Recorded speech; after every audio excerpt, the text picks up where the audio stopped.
La visite d'Abdelmadjid Tebboune en Égypte a étonné beaucoup de nos compatriotes, y compris les observateurs les plus avertis de l'actualité algérienne.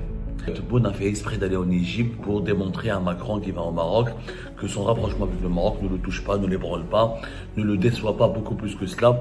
Sauf que Tebboune n'est pas parti dans un grand pays, il est parti en Égypte, dans un grand pays, entre guillemets. L'Égypte est un grand pays. Il n'est pas parti en Allemagne, il n'est pas parti aux États-Unis, il n'est pas parti en Chine, il n'est pas parti en Russie.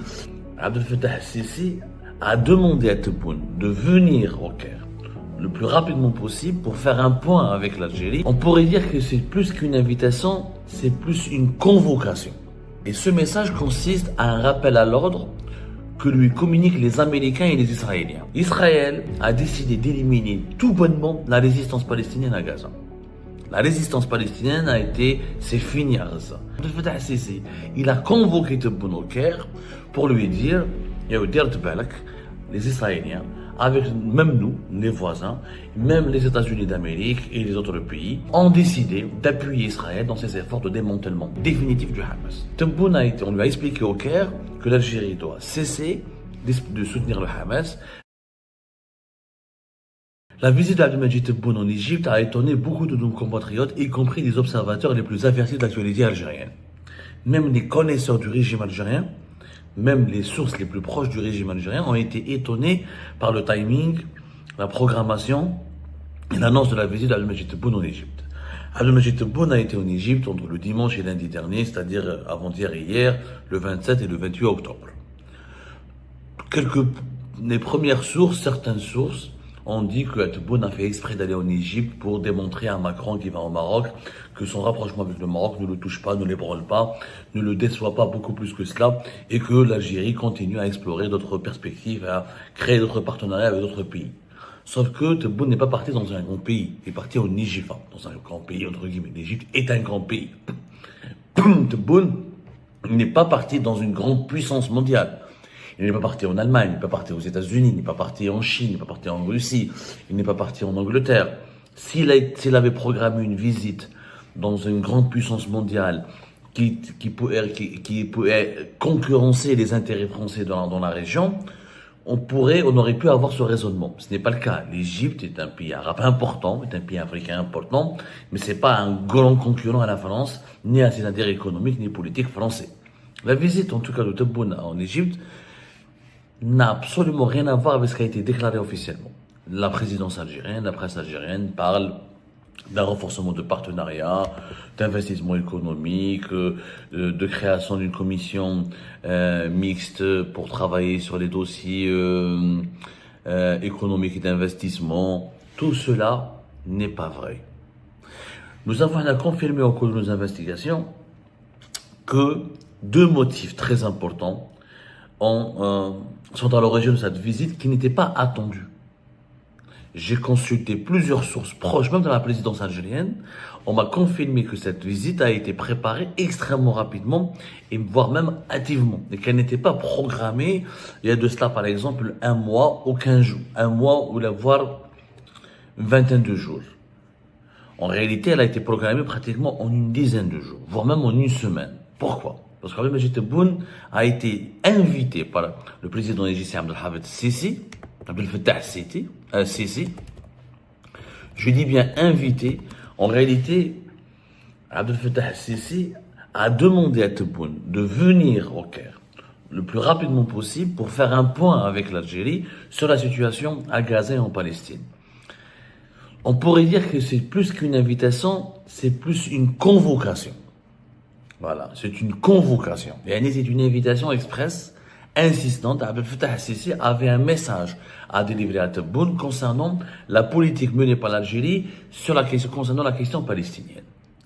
Et ce message consiste à un rappel à l'ordre que lui communiquent les Américains et les Israéliens. En fait, Abdel Fattah el-Sisi a transmis un message israélien et américain, et surtout israélien, à Abdelmadjid Tebboune. La réalité des faits, selon les sources auxquelles nous avons pu accéder, c'est que Tebboune a été rappelé à l'ordre au Caire par Sisi, qui l'a averti. Il ne s'est rappelé à l'ordre, mais juste galé, ou là, il n'a pas engueulé, ou là, sévèrement. Et il lui a parlé, bien sûr, diplomatiquement, il lui a délivré un message très sévère de la part d'Israël. Israël a décidé d'éliminer tout bonnement la résistance palestinienne à Gaza. La résistance palestinienne c'est fini à Gaza.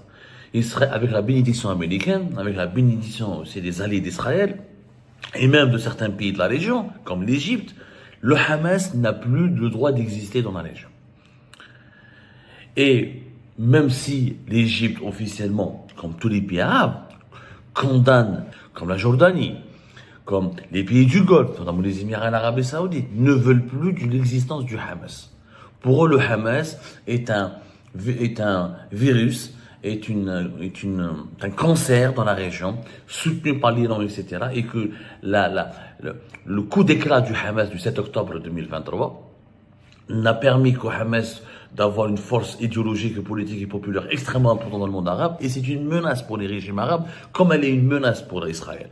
Pour les régimes arabes autoritaires, le Hamas, l'idéologie islamiste, toute victoire ou toute prospérité ou expansion du Hamas pourrait alimenter d'autres mouvements islamistes dans la région qui voudront donc contester les pouvoirs, la légitimité des pouvoirs en place et essayer de les renverser. Donc Abdel Fattah Sisi, comme la Jordanie, comme les pays du Golfe, notamment l'Arabie Saoudite, les Émirats Arabes Unis, un peu moins le Qatar naturellement, mais surtout les Émirats Arabes Unis et l'Arabie Saoudite, l'Égypte et la Jordanie sont d'accord avec Israël pour l'élimination du Hamas. C'est-à-dire, ce qui se passe en ce moment, la guerre qui a été déclenchée, les coups d'éclat d'Israël à travers Yahya Sinwar, le chef de l'organisation militaire, le chef opérationnel, le leader opérationnel du Hamas, et Ismail Haniyeh, qui était le chef politique du Hamas. Ce sont des victoires importantes pour Israël qui lui permettent d'envisager sérieusement d'en finir une fois pour toutes, de démanteler directement l'organisation du Hamas et de l'écraser définitivement. Et pour ce faire, il faut que les pays arabes arrêtent de se solidariser avec le Hamas, de le soutenir, de tenter de dialoguer avec lui et d'avertir tous les autres pays qui seraient tentés de continuer à appuyer les efforts ou la reconnaître la légitimité du Hamas. Donc Abdel Fattah Sisi, il a convoqué Tebboune au Caire pour lui dire, les Israéliens, avec même nous, les voisins, même les États-Unis d'Amérique et les autres pays, voire peu puissants, ont décidé d'appuyer Israël dans ses efforts de démantèlement définitif du Hamas. C'est un message qui a été sévère à Tebboune. Tebboune on lui a expliqué au Caire que l'Algérie doit cesser de soutenir le Hamas, de faire croire qu'elle peut le soutenir, ou de faire croire qu'elle peut l'épauler, ou son soutien à la question palestinienne ne doit plus englober le Hamas. C'est le message qu'El Sisi a donné à Tebboune. Pour une raison simple, dans ce message il y a des avertissements. Autrement dit, si l'Algérie continue à jouer le héros, si elle veut continuer à soutenir le Hamas, ou à contester son élimination, ou si elle veut accueillir ses résidus, ou si elle veut, au niveau du Conseil de sécurité de l'ONU, ou dans son discours diplomatique officiel, si elle veut épauler le Hamas, elle risque de s'attirer les foudres d'Israël et de ses alliés, y compris de ses pays et régions, y compris des pays arabes, qui risquent de revoir, d'être très offusqués, d'être en désaccord profond avec l'Algérie et de revoir leur politique avec l'Algérie.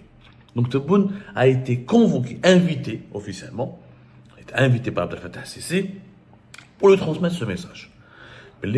Pour informer l'Algérie qu'elle doit comprendre que le Hamas c'est fini, que la résistance armée palestinienne c'est fini, qu'Israël, y compris les pays de la région, la Jordanie, l'Égypte, l'Arabie Saoudite et les Émirats, avec la bénédiction, le soutien actif des États-Unis d'Amérique et des autres puissances occidentales, ont décidé d'éliminer tout bonnement la résistance palestinienne, la résistance armée palestinienne.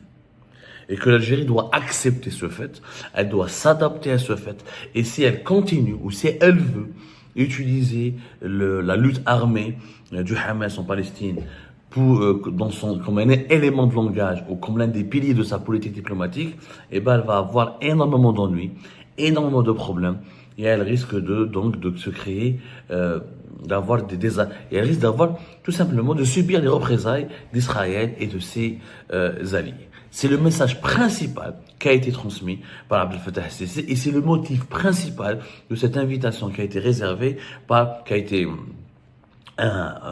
communiqué ou qui a été envoyé à Abdelmajid Tebboune. En réalité, c'est une convocation. C'est au Caire, Tebboune a été convoqué pour lui dire, bon, t'as fait ton deuxième mandat, t'as utilisé la question palestinienne, t'as fait croire que tu peux envoyer l'armée algérienne, t'as dit des choses qui sont un peu blessantes par rapport à l'Égypte, que si l'Égypte ouvre les frontières, tu envoies ton armée. Et bien, Abdel Fattah Sisi, là, il a fait une explication, une grosse explication avec Tebboune pour lui dire, attention, c'est du sérieux cette fois-ci, le Hamas c'est fini, la résistance palestinienne, elle sera démantelée. C'est pour ça d'ailleurs que l'Égypte a proposé 2 jours de paix.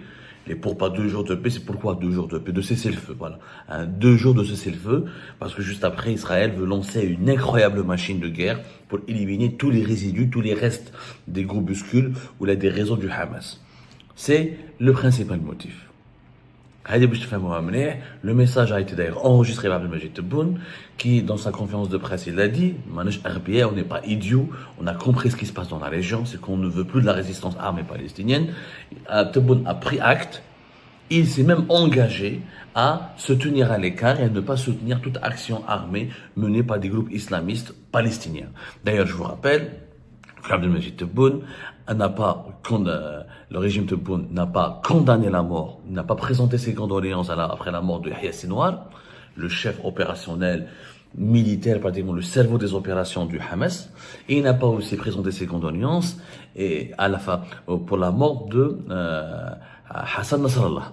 L'Algérie a uniquement condamné la mort et l'assassinat de Ismaël Haniyeh à Téhéran, mais elle n'a pas dénoncé, ni condamné, ni présenté ses condoléances de façon vigoureuse, de façon assumée par rapport aux assassinats de Nasrallah et de Yahya Sinwar. Alors que Yahya Sinwar avait adressé, quelques jours après la réélection d'Abdelmajid Tebboune pour son deuxième mandat, il lui a adressé un message de félicitations.